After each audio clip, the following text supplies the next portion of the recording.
instant sign. It works on the right side. So I'm going to take out the Good morning, Gate City. Emily has left, so the bar is open. I think Dennis Marcotte, you have the invocation this morning? I do. Dennis Newman, sorry. Dennis someone has the invocation.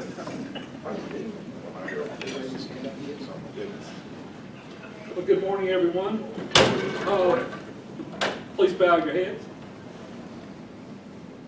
Before we pray, it occurs to me we all too often seem to rush into our days without properly pausing to be thankful for the blessings and opportunities we have. I don't want today to be one of those days. Let us pray. God, we give you thanks for the food before us and fellowship around us and the day ahead of us. Help us to appreciate the blessings you have given. Amen. Please stand for the pledge before we begin. I pledge allegiance to the flag of the United States of America and to the republic for which it stands, one nation, under God, indivisible, with liberty and justice for all. Of the things we think, say, and do. It is the truth. It is fair to all concerned. Will it build goodwill and better friendships? Will it be beneficial to all concerned?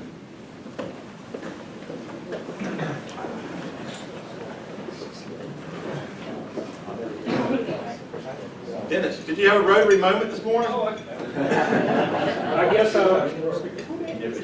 probably just think about all these I guess project rebuilds we do in the fall. I always end up on top of a roof for some reason. Some of the people up there working with just up there doing roofing work, and all of us about to drop from doing physical labor. And last time I think I worked with Kelly and everybody up there, they're just hammering away. So just watching people contribute to this worthy project.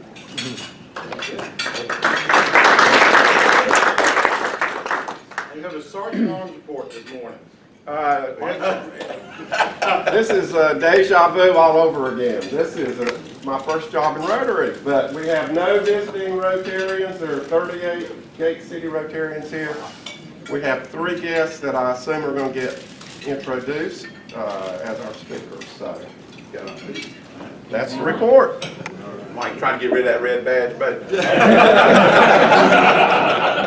yeah. Has anybody talked to Hal this week or Gail? Is there a report on Hal? I have not either. I'm going to pass a card around. Let's do this. Go ahead, Mike. I did talk to Gail just real briefly this week. I'm sorry. Are there other announcements? Steve Brandon asked me to mention Camp Carefree this week. It's the 15th and 16th. I guess that's 3 weeks from tomorrow. So the Google document is out to sign up. So please hit that. Also, we're going to have a joint board meeting with the new board / old board. I believe it's the 12th of May, and I'll get a note out about that. We'll do that out at Center for Creative Leadership, since we'll need a bigger room. Do we have any other announcements this morning? What was it? Did you say the date? The joint board meeting, I believe it's Tuesday, the 12th of May. And if Tuesday's not the 12th of May, then maybe it's the 13th or the 11th. The 12th. Do you have a time yet, Dan? Pardon me? Do you have a time? 7 a.m.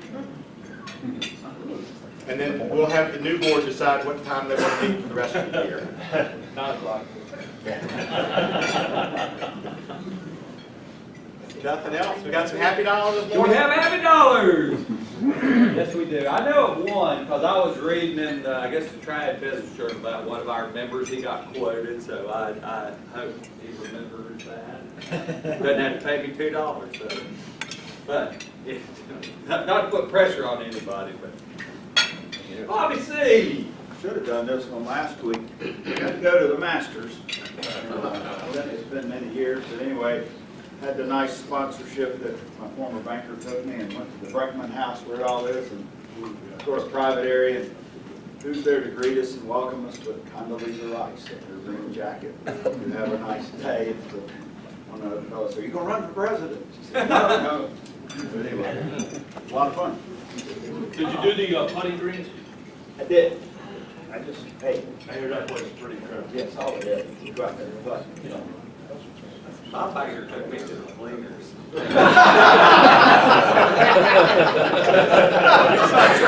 He left my shirt. I'm trying to keep my bank from going to the cleaners with what I got out there. And he's in the room here, but anyway. Enough on that. Yeah, enough of that. And next up, I have a fourth addition to my family. I had a lovely daughter. I got 4 children under 3 now. And, they're all daughters. And when the baby came out, I went, it's a girl. I got the umbilical cord confused me.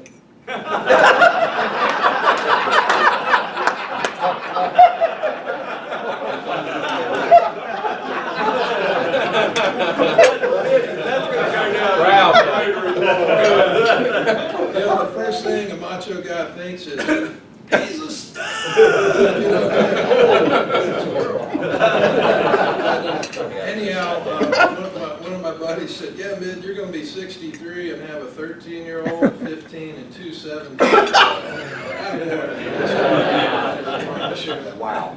I'll send a pic of my lovely Catherine Middleton. I'll send out a picture. Good deal.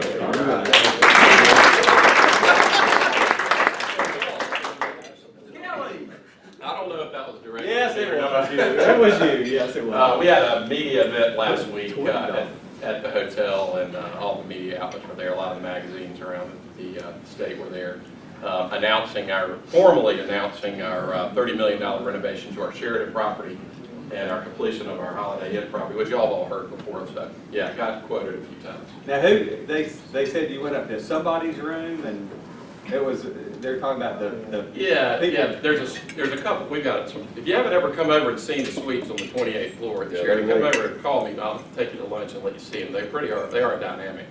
But there's one up there in particular that's kind of a famous one. A lot of people that stayed there. Jordan stayed there.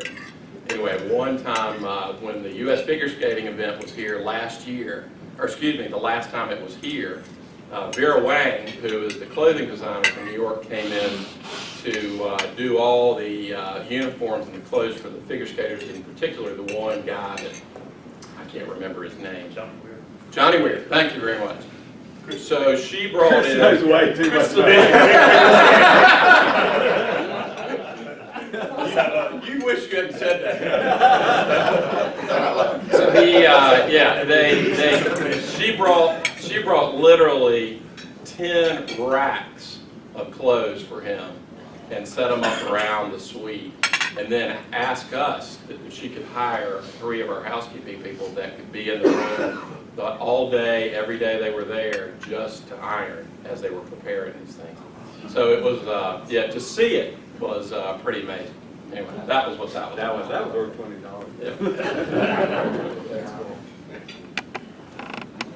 Still made a lot of money today. Well, just remember what Grandpappy Lewis always used to say. Those who say it cannot be done do not interfere with those who are busy proving them right.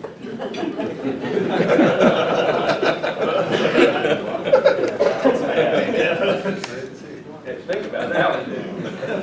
He usually doesn't. That's it. You wanted to our introduction this morning?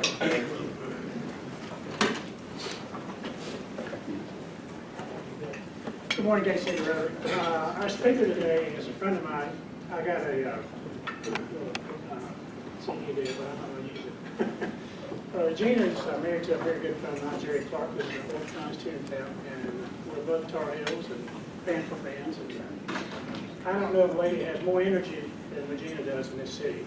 She not only has kids in school and now out of school, and as a mom and as a wife, and also she started this project, Hope Academy, involving more kids, which are kids involved in poverty, and I'm just so amazed about what she's done for all these years, and it's called Hope Academy, I get their newsletter, and so I'm staying up to date with what they're doing. It's incredible what this lady's done for this city, what she's done for Hope Academy, and so many kids she's touched. So I'm gonna let her tell you her story, okay? And I don't know your. I'll your introduce two- her. two friends. I'll introduce her. Thank you for coming. Thank you. First, let me make one little correction in Charlie's bio. I really haven't done it very much by myself. And for the first time, I brought some of the team so you can meet. So this is Ed Zimmerman, stand up there. Ed is our head of school. And the last time I was here was right after we had first started, I think. And, you know, Ed couldn't leave the building that whole year because he was too busy refereeing fights. And, you know, it was pretty much a battle zone our first year. And so this is the first time we've let Ed actually has been able to get out and actually come to something like this. So if you have questions afterwards, Ed has an 18-year career in the public school system. And so he has great experience that he has brought to us at Hope Academy. And he's a man who really loves the Lord. So he is not only the principal that guides our school, but he's also our shepherd that leads us down the path to the Lord. So he's just a great, gifted combination that the kids desperately need. He is a role model for them. Sometimes they don't particularly like that because one of the things that they don't think about not having a dad in their life is that they're missing that discipline piece, because that's usually what dads do, right? And so when Mr. Zimmerman comes in with the discipline piece, they're not always real happy about that, are they?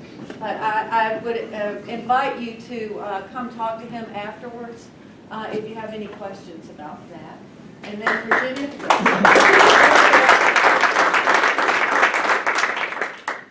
Virginia Cornell, you can stand up so they can see.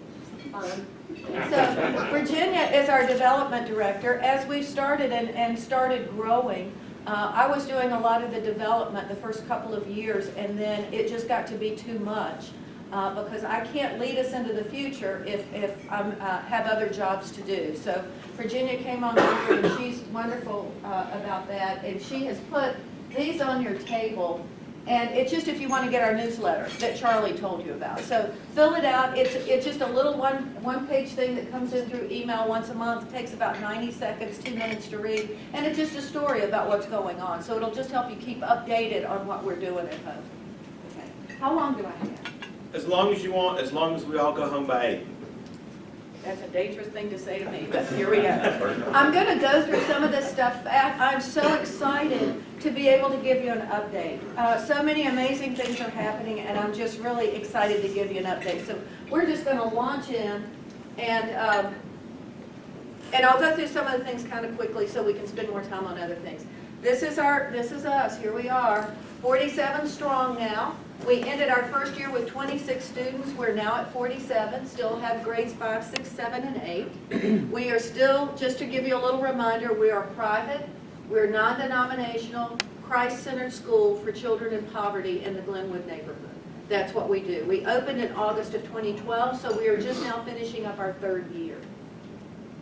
Our mission statement says this: through the hope and power of Christ and the influence of positive relationships, we educate, encourage, and equip our students in order to transform their futures. That was the key. The key to this whole thing, the key to Hope Academy, is to transform their futures. They are, for the most part, very behind in their academics, but just to educate them was not going to be enough because they live in a world of poverty.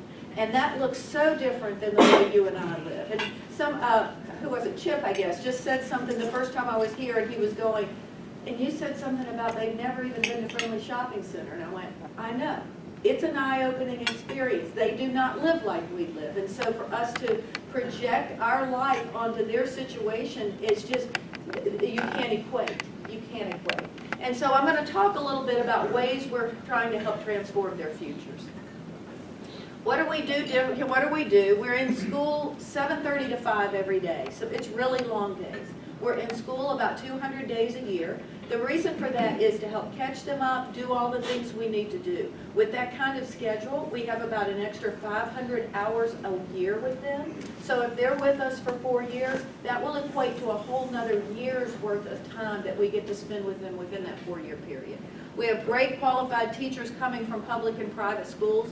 I'm gonna move over here so you guys can see. From public and private schools, and I'm real excited to say, for the 4th year in a row, everybody's coming back. So we've had 0 turnover in our staff and our teachers, which is quite an accomplishment these days, especially with kids like that are a little more difficult.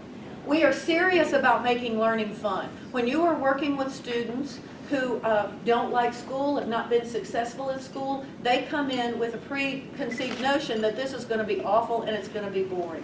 So we do everything we can to make ourselves look and feel different than any place they've ever been before. We have we have Fun Fridays, every Friday in science, that she does a hands-on experiment that they absolutely love. We have an outdoor classroom that during nice days they go out and have lunch, or they actually go out and have class. These are 2 8th grade boys from last year dressing up as ancient Egyptians. They were studying ancient Egypt in social studies class. The teacher said, let's dress up, and we thought those 8th grade boys are never going to dress up. Good night. Not only did they dress up, they said, can we wear this all day? Can we wear this all day? And so they did. That's them in science class that day. We're big on life skills.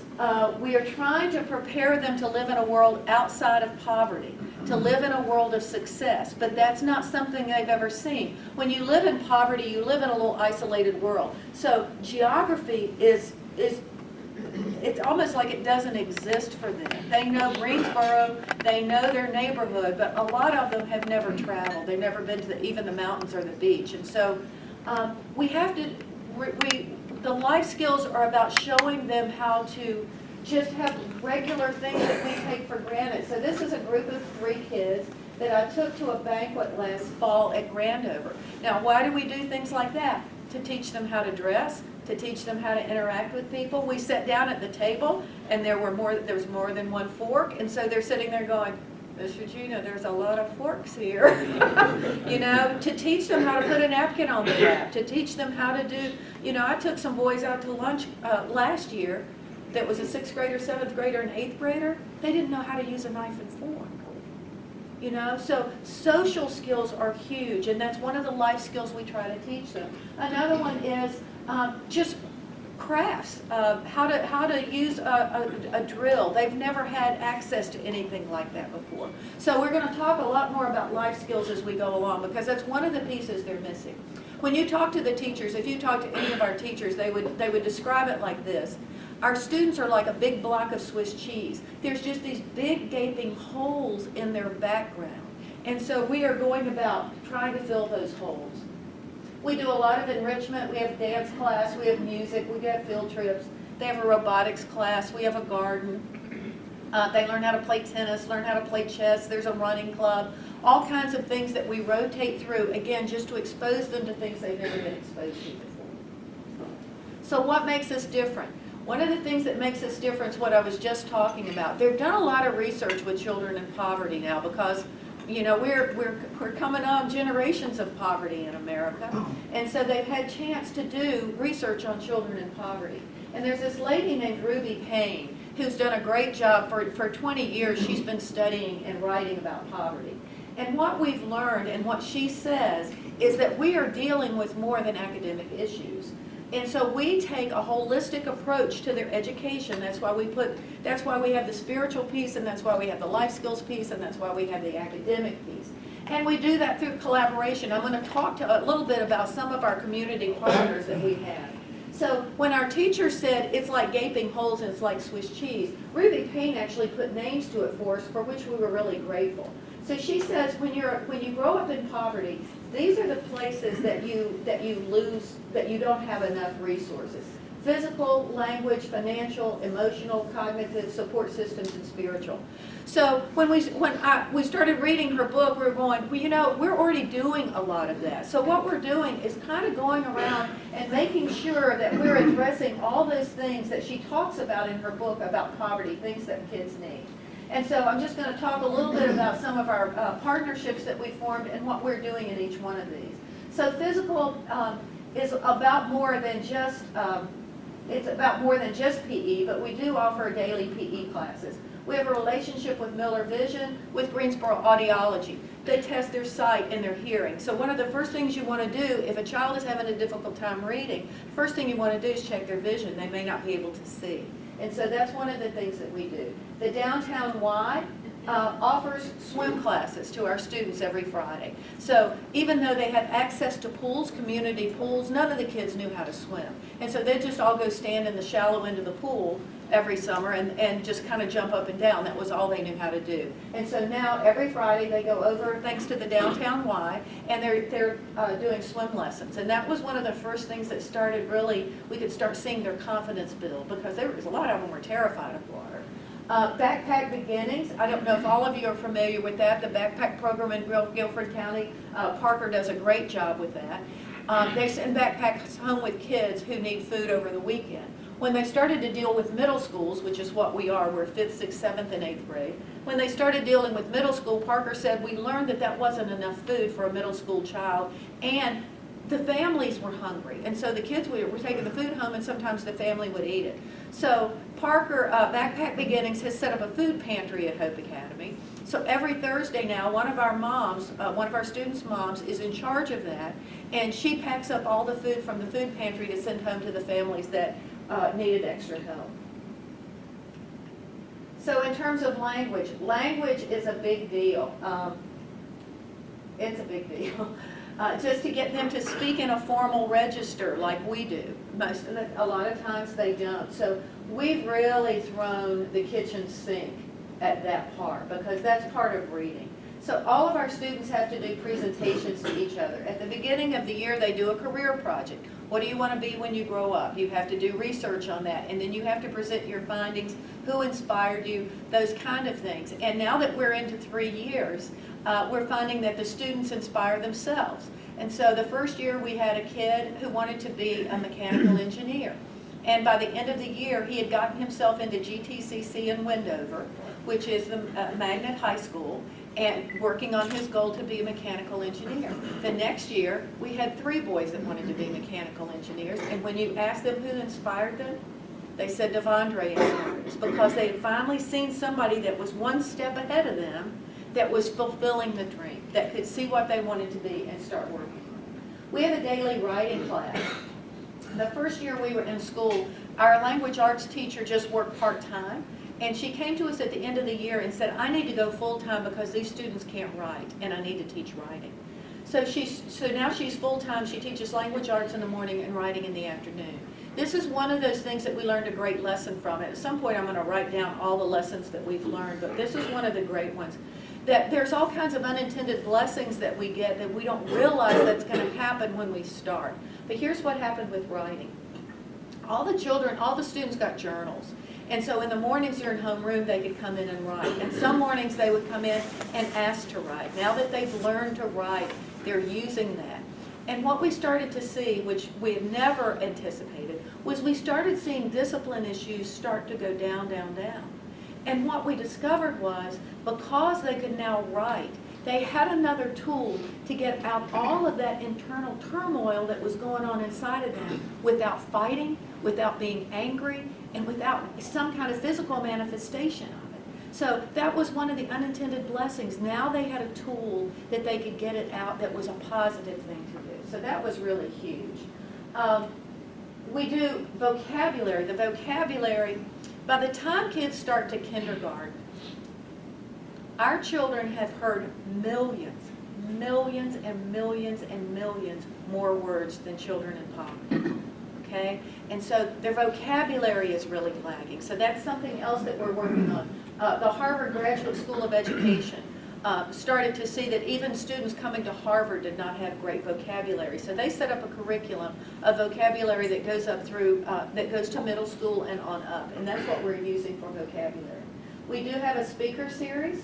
Let me go to this first. We have a public speaking class. So every Thursday we have a class that in public speaking, so the kids can learn how to speak in public like this, so they can learn how to do presentations. The next time I come, I will probably bring a student with me so that they can practice doing that kind of thing. We have a speaker series where we have speakers come in to speak to the kids, and these speakers are usually, the way we usually set them up is they are from poverty themselves. Now they're successful, so they come in and talk to the students about how they got from here to here. And again, it's another way to inspire and encourage our students and show them a path to say, I can do this, I can do this. Last week, so far, our most famous speaker before last week was Dr. Johnson, who is the president of Tuskegee University. And he called in and Skyped, and he was one of our speakers. And then last week, Dr. Ben Carson actually came to Hope Academy and spoke to our students, which was fabulous because they had all seen his movie, and they knew, and he told them. He said, I grew up just like you. He told them about poverty and what it was like. And then they saw that he ended up becoming the most renowned pediatric brain surgeon on earth. And he told them how he got from step to step. And it was just fabulous. He was probably the most inspirational speaker I think they've ever heard. We also have a reading lab. We have this great partnership with UNCG. So UNCG has the School of Education. They are training future teachers. So one of the professors there, Dr. Pamela Williamson, teaches her UNCG students how to teach students reading. So they use Hope Academy as a reading lab. So every Wednesday during first semester, the class from UNCG comes over. We match a UNCG student with a Hope Academy student. They assess their reading. They come up with a reading plan to help them get better, and then they do a post-analysis at the end of their semester. So that is a win-win. She said before Hope Academy, the only way I could teach my students how to teach reading to other students was through videos. So those education students never even got a chance to be able to sit right across the table from another student until they did their student teaching.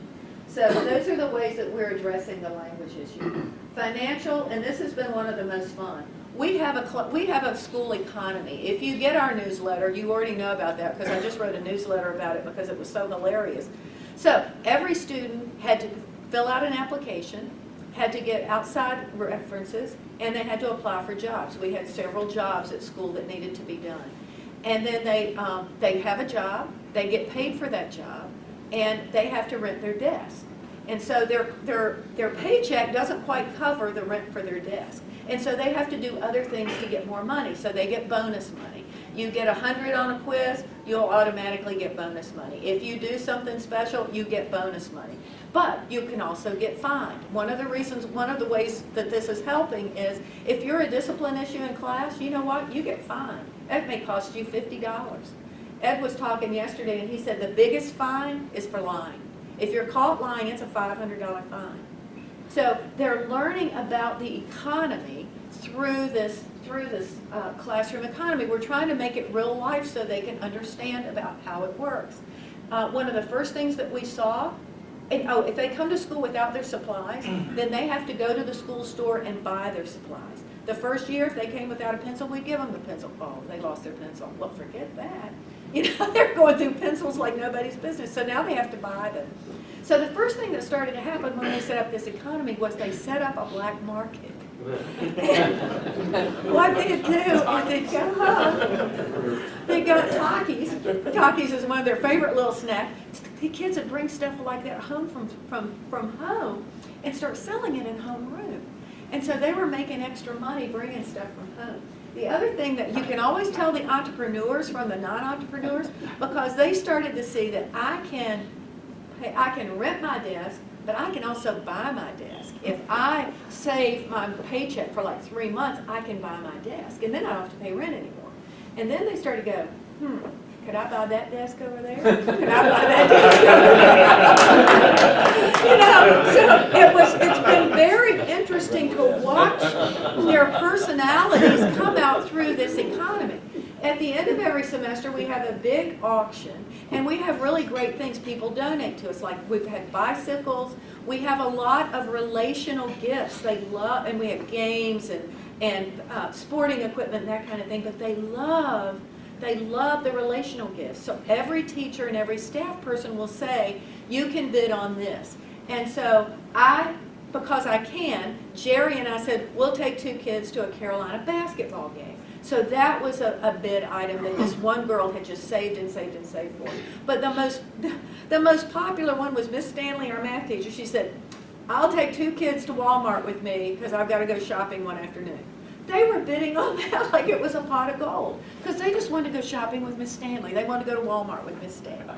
So that's the kind of things that we're doing with the economy. The first auction we had, the kids that didn't have money to pay their rent, you know what? They sat right along the wall and watched everybody else bidding on stuff. And then after it was over, 2 of the boys started getting part-time jobs. Can I do stuff for extra money so I can get my rent caught up and be in the next auction? So we're trying to give them real hands-on experience. We also have every other week, twice a month, one of the vice presidents at BB&T comes over and teaches financial management for us. He used to be on our board of directors. He had to roll off, but he wanted to stay involved. And so he teaches them about things like taxes. That was the first thing. They got their paychecks and we took out taxes and we asked them to save some money for charity. So they do things like sponsor a child for Operation Shoebox at Christmas and those kind of things. We took out their taxes, and they went, what do you mean we have to pay taxes? They said, we don't pay taxes. Taxes are something we get back.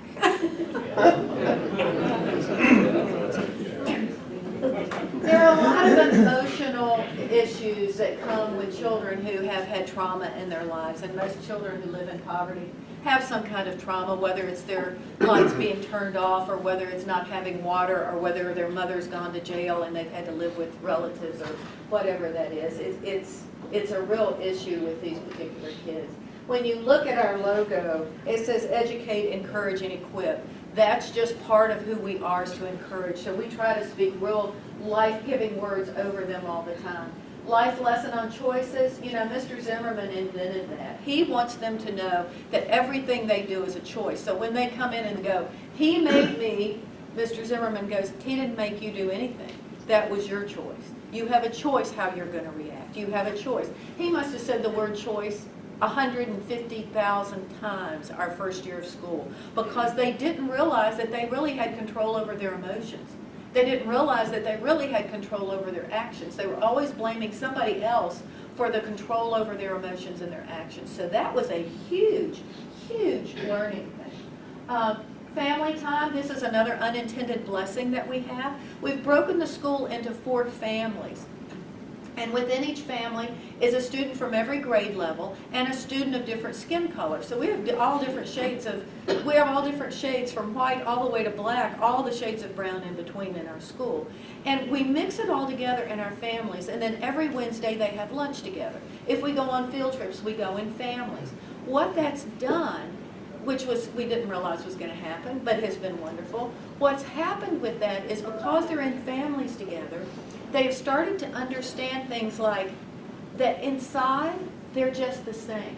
So if my grandmother is sick and I want you to pray for her, then they've learned that the other kids feel the same way. It doesn't matter what we look like on the outside. If our grandmothers are sick, we're really sad about it. So they've learned that we're all alike inside and not so much outside. Again, that helped discipline things go like that, especially, you know, between different cultures.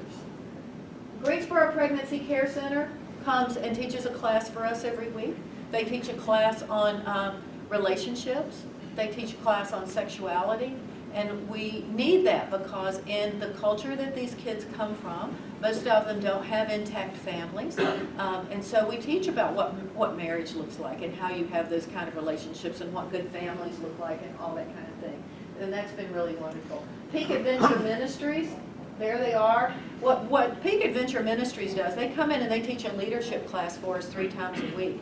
Their goal there is to say we're trying to teach the kids how to lead themselves. And if they can do that, most of the time we feel very successful because they're very led, as all teenagers are, to follow their friends, to follow what's going on in the culture. He's trying to teach them how to lead themselves. The other thing that he does, he breaks them out of their little comfort zone into their growth zone. So they have to go hike places like Hanging Rock, which they've never been to before, or Stone Mountain, which they went to over spring break. These kids have never been to these places before. When we got to the top of Hanging Rock this day, the kids were just really unsettled, and when I said, what's going on, guys? Why are you so nervous? They went, Miss Regina, we've never been this high before.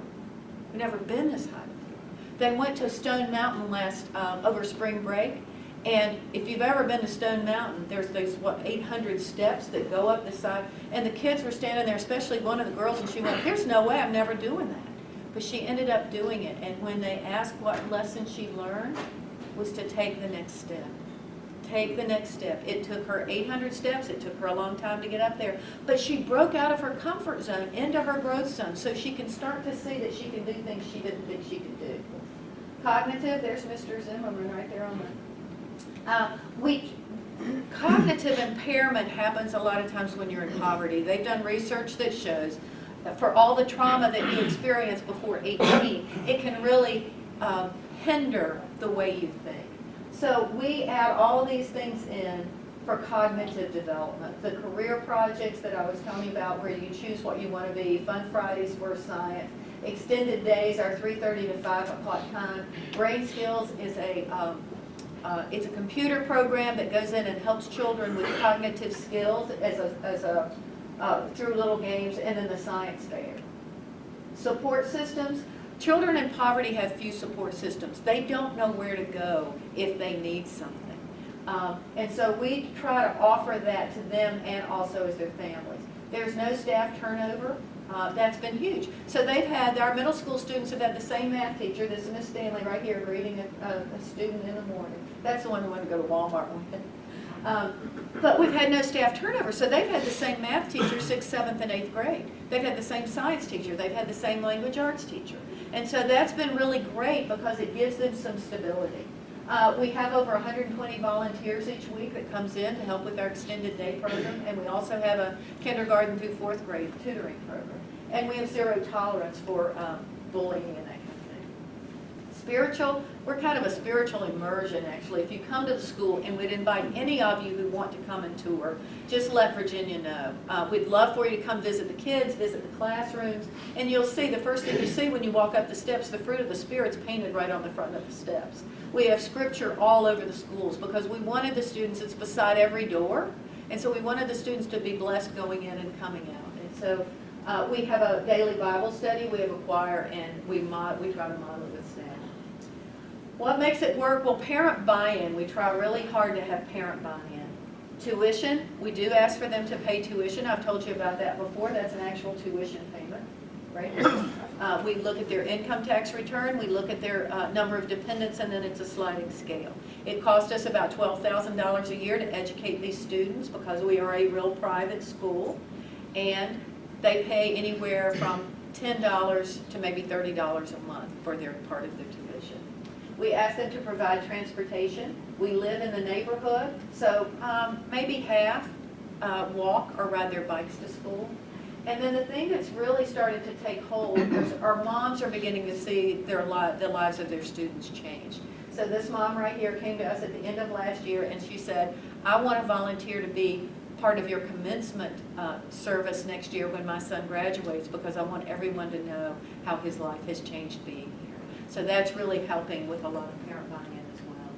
Let's look at academic outcomes. We're kind of close to closing out our 3rd year, so we've got some stories to tell. So the first thing we're going to look at is spiritual growth, which seems like a really strange place to go when you're talking about spiritual outcomes. But let me tell you what we've learned. We've learned this, that as their spiritual growth went up, we've had over 20 students now since we started school, closer to 25, accept Christ as part of school since we started school in 2012. What their spiritual journey is helping them answer, it's helping them answer the question, who are you? Because they've all been told things about themselves that they believe. You're not smart, you're not capable, you're not beautiful, you'll never amount to anything. And they've internalized these things, and so therefore it manifests itself back out. It becomes a self-fulfilling prophecy.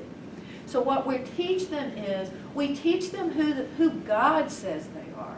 Hope Academy was named after Jeremiah 29:11. I know the plans I have for you, declares the Lord. Plans not to harm you, plans to give you a hope and a future. We start there.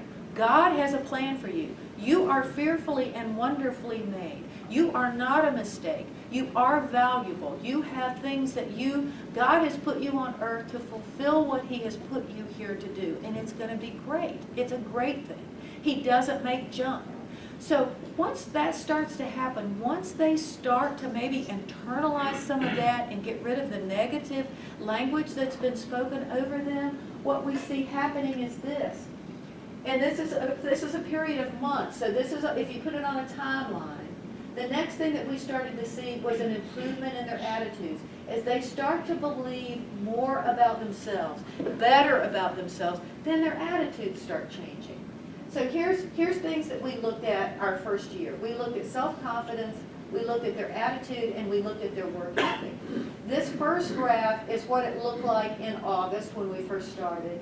The bottom part is what it looked like in May at the end of school. This was done by their tutors, the same tutor who worked with them all year long. So you can see self-confidence, see the blue? The blue is really low self-confidence. A third of them had really low self-confidence. Only 29% had high. By the end of the year, all the blue was gone. 71% of them had high self-confidence. Their attitudes, a third of them had really bad attitudes. Then, by the end of the year, all the bad attitudes were gone. And that's things like respect, doing their work, and that type of thing. Their work ethic, this was huge, as you can see. At the beginning of school, when we started in 2012, 43% of them had a really bad work ethic. They just did. They came in, and if you gave them a piece of paper that had too many words on it, they'd fling it across the table and go, "That's too hard, I'm not reading it." And they weren't kidding. They were done.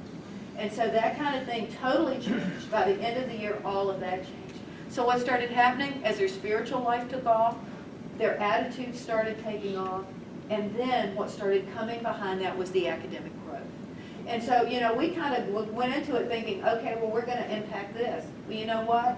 This is the key that's unlocking this. We didn't know that. That was another thing that we learned, that there's something in it when you've been spoken over, when you don't feel good about yourself, when you don't believe in yourself. There's something about knowing that the God of the universe made you, and he made you for something special. And that is resonating with the kids, and that's what we've seen happen. So, last year in the fall, this was the beginning of our second year, 40% of our student body could read on grade level. You want to guess what it is now? We just did our assessments last week. Anybody? 80? 65? No, not 100. Oh, not 100. 87%. I know. We're so excited about that. I don't have time to tell you everything we've done, but I will tell you this real quickly. It came back down to personal responsibility. Usually kids never see their reading score. We decided to show them their reading score. And we put it on a graph. And the teacher says, "You're not reading on grade level." And they go, "Yes, I am." She goes, "No, you're not. Here's the graph. Here's reading. Here's what reading level is in this range right here, and you're way down here." Once they owned their reading number, and then they started to see that number go up, then they started to realize the cause and effect. If I read more at home, if I read more in school, then that number is going to go up. This went back to personal responsibility as well. The science fair, we had our first ever science fair this year. The kids had, none of them had ever participated in a science fair before. So this is from our own personal science fair at Hope Academy. The next day, they went to High Point University and they competed with non-public schools from across Guilford County. And out of 15 different teams that were competing in different categories, we had students place in 3 of the categories in like third and fourth place. So they did a really great job of competing against all these other schools. And as part of the competition, they had to defend everything that they had done in their science project in front of a panel of judges that they had never seen before. So the language, the public speaking, all that thing starts to play into that. High school. Miss Stanley's birthday is today. So the 8th graders came in yesterday and said, "Miss Regina, can you take a picture of us with Miss Stanley? And then could you go print it like as a big picture? And then could you frame it for us so we can give it to her? And would you wrap it? Is there anything else I can do for you? Can I take you all to lunch?" But anyway, let's talk about high school options. This is our 8th grade class. Our goal is to track them into the early middle college program here in Greensboro. There are many options for that. And it is incredibly competitive to get into those programs. So they have about a 25% acceptance rate. We talked to the principal at UNCG not long ago at a breakfast. She said, I've got over 400 applications for 50 spots. That's that way in all those high schools, and it's so incredibly competitive. And so 4 out of our 6 have already been accepted into early middle college for next year. 3 of them got accepted into 2 different schools, and the other 2 are on wait list. So we are real excited about what's beginning to happen in that arena as well. The other thing that makes it work is the body of Christ and the community generously giving. Our budget next year is $552,000, of which 73% of that's for our staff and our teachers, because that's the most important piece. The parent tuition's this little red sliver right here. It's really more like 1% or less than, but it just wouldn't graph hardly anything less. So we fundraise the rest, and that's one of the things that Virginia does such a great job on, and that's what keeps us going, is the generosity of the community. So we have 3 minutes for questions. How do kids get into Hope County? How do kids get into Hope? They have to live somewhere in that area. So we have the Florida Street corridor. Pretty much if you go down Florida Street from Holden all the way out to Lee Street, which goes right through Smith and Hampton Homes and through there, that's our geographic area. And also we are looking for kids who are at the federal poverty level. So we look at their incomes. Yes? Okay, first, y'all doing an incredible job, and I'd like to congratulate all of you, but what interaction have you, or conflict with the Muslim situation? Do you want to address that? Yeah, it's awesome you asked that question, because I think they just opened a new mosque last year. And we had some inquiries in reference to whether or not there would be a challenge. We've not experienced any. One of the things we shared, especially our first year when we had our first interview, was whether or not you had to be a believer to come to the school, and we said, no, you don't. But in our interview with the parents, I'm very candid about the fact that we're Christ-centered. And so you don't have to you don't have to be a believer to come to the school, but we talk about God every day. And so we've not had any negative experience with the mosque at all. No, we have 2 kids with the last name Muhammad right now. Oh yeah, we really do. And their father was affiliated with, was a Muslim before, but there's not been a challenge in any capacity. Yes. I know Ruby is a mentor to y'all with her philosophies, proven philosophies. And I was just curious, are there other schools in the nation that you go to and get nuggets from to even enhance this phenomenal program you have? Well, we have a couple of people that we go to. When we first, before we started planning Hope Academy, we went to Birmingham and visited a school like this called Restoration Academy. So we have connection with them. And then last summer, or summer before last, Ed and Dana, our school administrator, and I went to Atlanta for a conference and went to the Atlanta Youth Academy, which is the same kind of school. So we have connections with them as well. Have y'all been asked to do any mentoring of other? We've helped 2 other schools get going. One up in the Hickory area, and there's another school getting ready to open down in Greenville. And I met, during spring break, I met with a pastor of a church in Burlington. He's looking to start a school very similar to this.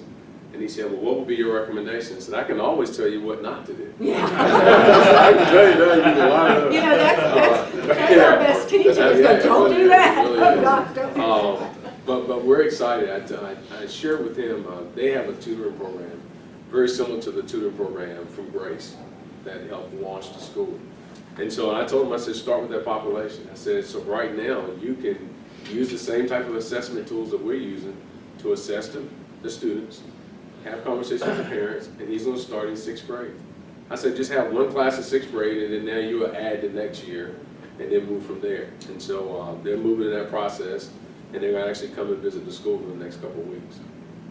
So we're going to close it down because it's 8:01, and we want to be really mindful of your time. But we'll be here for a little while if you have questions or want to talk about anything.